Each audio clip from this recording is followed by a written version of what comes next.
మన దగ్గర మంత్రి అడ్లూరు లక్ష్మణ్ గారు ఉన్నారు. తాజాగా జరుగుతున్నటువంటి అంశాలతో పాటు ఈ మధ్యకాలంలో ట్రైబల్ వెల్ఫేర్లో చాలా మార్పులు తీసుకురావడానికి ట్రై చేస్తున్నారు. వచ్చినటువంటి ఈ కొద్ది నెలల్లోనే చాలా మార్పులు చేయడం తన వంతు ప్రయత్నం చేస్తున్నారు.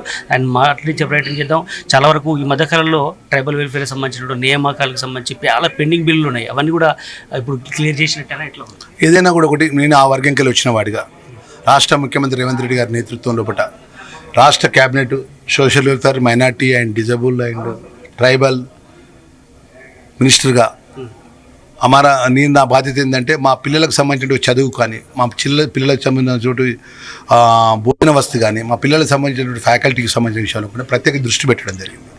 దానిలో భాగంగా గౌరవ ముఖ్యమంత్రి గారి దృష్టికి, గౌరవ ఫైనాన్స్ మినిస్టర్ గారి దృష్టికి గత కొన్ని నెలల కలిగి పెండింగ్ ఉన్నటువంటి మా టీచింగ్ స్టాఫ్ ఉన్నటువంటి ట్రైబల్ వెల్ఫేర్లో కానీ, ఎస్సీ వెల్ఫేర్లో కానీ, అదేవిధంగా మైనార్టీ వెల్ఫేర్లో బిల్స్ విషయంలో వారి దృష్టికి తీసుకెళ్ళడం జరిగింది. వెంటనే వారు నిన్న సాయంత్రం 7 గంటలకల్లా ట్రైబల్ వెల్ఫేర్కి సంబంధించిన గురుకులాల పిల్లల స్టూడెంట్స్ విద్యార్థులకు బోధన చేస్తున్నటువంటి అందరికీ, ఎవరికైతే లెక్చరర్స్ కానీ, అదేవిధంగా టీచర్స్ కానీ, అదేవిధంగా నాన్ టీచింగ్ అందరికీ కూడా సుమారు 4 నెలలు 5 నెలల శాలరీస్ వాళ్ళ అకౌంట్లో వేయడం జరిగింది. సుమారు 11 నుంచి 14 కోట్ల రూపాయలు వాళ్ళ అకౌంట్లో జమ చేయడం జరిగింది. దానికి రాష్ట్ర ముఖ్యమంత్రి వారికి ధన్యవాదాలు తెలియజేసుకుంటూ, అదేవిధంగా ఫైనాన్స్ మినిస్టర్ గారికి ధన్యవాదాలు తెలియజేసుకుంటూ, రాబోయే రోజుల్లో ఈ వెల్ఫేర్కి సంబంధించిన ఏదైతే పిల్లల చదువు కానీ, పిల్లల ఫ్యాకల్టీ విషయంలో కానీ, అదేవిధంగా అద్దె భవనంలో చదువుకుంటున్న పిల్లలందరికీ కూడా ఆల్ వెల్ఫేర్ పిల్లలు పక్కా భవనం నిర్మాణ విషయంలో కానీ ప్రత్యేక దృష్టి పెట్టాలని చెప్పి, అదేవిధంగా ఏదైతే శాలరీస్ పక్కా భవనాలు అంటున్నారు కాబట్టి గత ప్రభుత్వంలో మనం చూసాం. బీఆర్ఎస్ ప్రభుత్వం 9 సంవత్సరాలు పక్కా భవనాలు లేక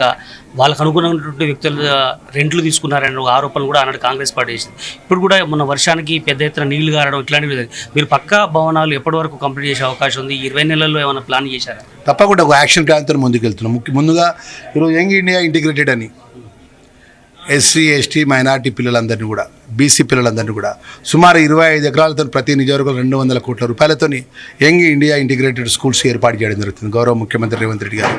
ఎందుకంటే పిల్లలకు గొప్ప చదువు ఇవ్వాలి, గొప్ప ఎన్విరాన్మెంట్ ఇవ్వాలి, గొప్పగా ఫ్యాకల్టీస్ ఏర్పాటు చేయాలి, గొప్పగా బిల్డింగ్స్ ఏర్పాటు చేయాలి, అన్ని విధాలు కూడా కార్పొరేట్ లెవెల్లో పిల్లలకు చదువు ఇవ్వాలని చెప్పేసి ఆ విధంగా ఒక యాక్షన్ ప్లాన్తో ముందుకు పోతున్నాం. దానిలో భాగంగా సుమారు 18 నియోజకవర్గంలో యంగ్ ఇండియా ఇంటిగ్రేటెడ్ సంబంధించిన స్కూల్స్కు సంబంధించినటువంటి పనులు కూడా 200 కోట్లతో, ఒక నియోజకవర్గంలో 200 కోట్లు ఎవరు ఊహించరు.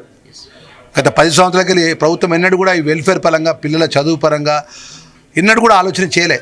ఈరోజు గౌరవ ముఖ్యమంత్రి రేవంత్ రెడ్డి గారు 10 సంవత్సరాలు పరిపాలించడం, ఆర్థికంగా ఇబ్బంది పెట్టే విధంగా ఆర్థిక సంక్షోభం సృష్టించినా కూడా ఒక గొప్ప ఆలోచనతో ముఖ్యమంత్రి గారు ముందుకెళ్తున్నారు. తప్పకుండా వెల్ఫేర్కి మినిస్టర్గా, ఆ వర్గంకి వెళ్ళి వచ్చిన వాడిగా, ఆ స్కూల్స్లో చదువుకున్న వాడిగా, మా పిల్లల కష్టాలు తెలిసిన వాడిగా, భవిష్యత్తులో ఈ తెలంగాణ రాష్ట్రంలో పెద్ద ఎత్తున వెల్ఫేర్ స్కూల్స్కు ప్రత్యేక నిధులు వచ్చే విధంగా పక్కా బిల్డింగ్సు, పక్కా ఫ్యాకల్టీసు, అదేవిధంగా భోజన వస్తువులు కానీ, డైట్ ఛార్జీలు కానీ, కాస్మెటిక్ ఛార్జీలు కానీ ఎన్నడూ పెంచినారంటే పెంచే ఆలోచన గతంలో ప్రభుత్వం ఆలోచన చేసిందా?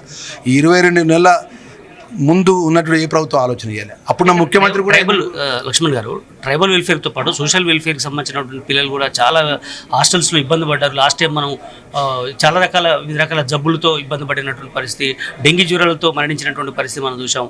కలుషిత ఆహారంతో కూడా చాలా ఇబ్బంది పడుతుంది. దీని మీద ప్రత్యేకమైన ఫోకస్ ఏమైనా చేశారా?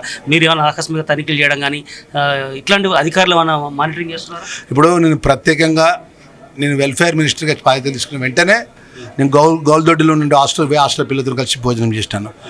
ఆ విధంగా సుమారు 2 నెలలు పైచిలకు బాధ్యతలు తీసుకున్నాక సుమారు 15-16 హాస్టల్స్లో స్వయంగా పోషిస్తాను.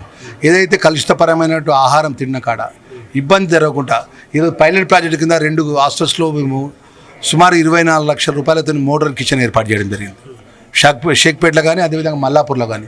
భవిష్యత్తులో కూడా ఏదైతే వంట చేసే పరిసరాలతో శుభ్రంగా ఉండే విధంగా తీసుకొచ్చేటువంటి ఏదైతే కూరగాయలకు శుభ్రంగా, ఏదైతే తాజా కూరగాయలు తీసుకొచ్చే విధంగా, పిల్లలకు భోజన విషయం ఇబ్బంది జరగకుండా ప్రత్యేకంగా దృష్టి పెట్టి, ఫ్యాకల్టీకి సంబంధించినటువంటి ఏదైతే అన్ని ఫ్యాకల్టీ సబ్జెక్టు సార్లు ఉన్నారా, టీచర్స్ ఉన్నారా లేరనే విషయం.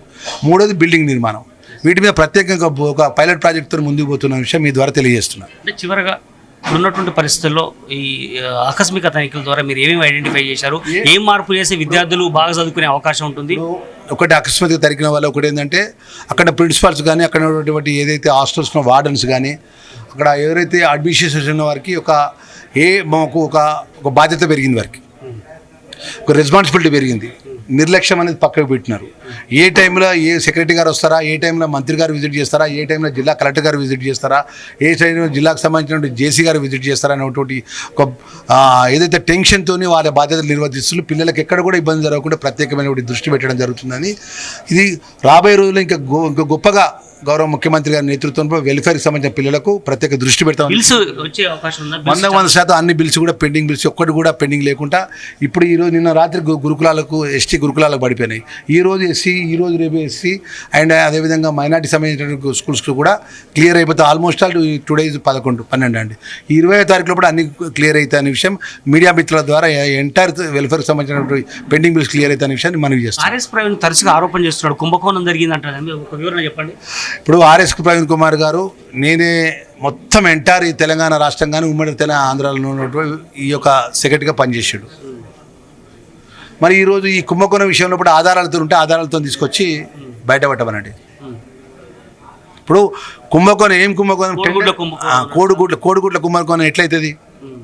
ఒక టెండర్కు సంబంధించిన ప్రక్రియ ఏదైతుందో టెండర్ పడాలి.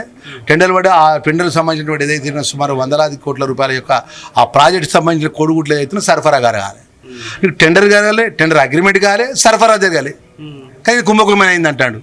ఇది ఆయన విజ్ఞతగా వదిలిపెడతాను. అది చిన్న ఓకే రైట్. మొత్తానికి ఆర్ఎస్ ప్రవీణ్ లాంటి వాళ్ళు ఎవరు ఎలాంటి ఆరోపణ చేసినా ఆధారం లేని వార్తలుగానే చూడాల్సిన అవసరం ఉందని కూడా మంత్రి అడ్డు లక్ష్మణ్ చెప్తున్నారు. అదేవిధంగా ఎవరైతే ఇంతకాలం జీతాలు నోచుకొని వాళ్ళు ఉన్నారో వాళ్ళందరూ కూడా సత్వర జీతాల చెల్లింపు అనేది కూడా పూర్తి స్థాయిలో ప్రభుత్వం వివరిస్తుంది. అదే సమయంలో హాస్టళ్ల తనిఖీలు కూడా నిర్వహిస్తున్నామని కూడా మంత్రి చెప్తున్నటువంటి పరిస్థితి. కెమెరా పర్సన్ సాగర్తో Narender, Zee Telugu news, secretariat నుంచి.